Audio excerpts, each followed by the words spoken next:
ላለፉት ዓመታት የቀይ ባህር አስተዳደር በባህር ዳርቻ ሀገራት ብቻ የታጠረ ሆኖ ቢቆይም አሁን ላይ ግን ይህ አካሄድ የቀጠናውን ዘላቂ ሰላምና የጋራ እድገት ሊያረጋግጥ እንደማይችል እየታመነበት መጥቷል። ለዚህም ለጋራ ተጠቃሚነት የተሻለ ትብብር አስፈላጊ መሆኑ አያጠያይቅም።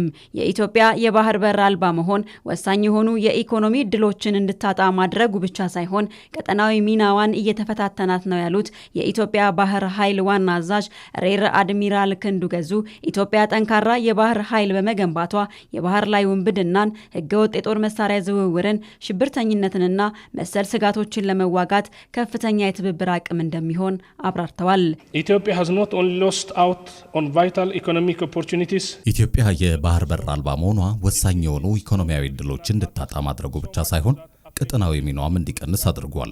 ኢትዮጵያ በቀይ ባህር ላይ ታሪካዊ መብትና ስልታዊ ጠቀሜታ አላት።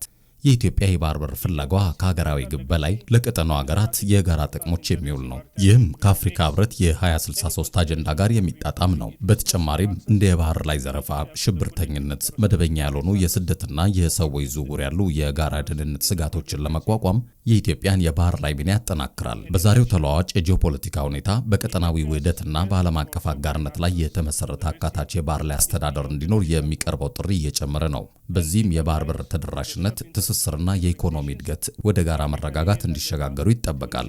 የቀይ ባህርና የኤደን ባህረ ሰላጤን ዘላቂ ሰላምና የኢኮኖሚ እድገትን ለማሳለጥ ሁሉንም ሀገራት የሚያሳትፍ የባህር ላይ አስተዳደር መገንባት እንደሚያስፈልግ የገለጹት የውጭ ጉዳይ ኢንስቲትዩት ዋና ዳይሬክተር ጃፋር በድሩ ናቸው።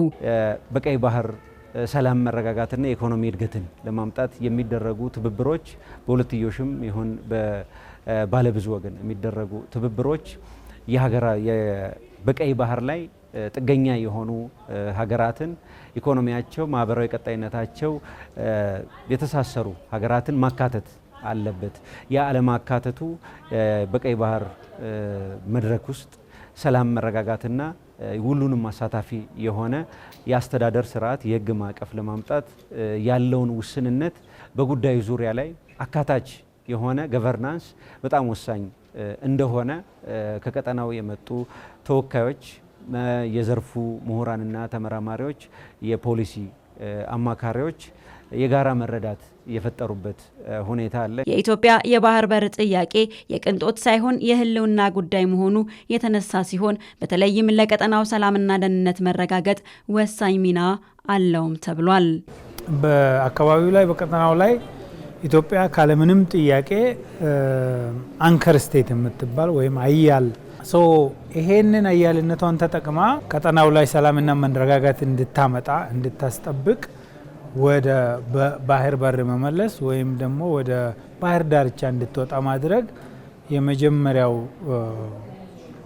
ስቴፕ ይሆናል ማለት ነው እና ለኢትዮጵያ ኦፍ ኮርስ የመነገጃ ባህር በር ይሰጣታል።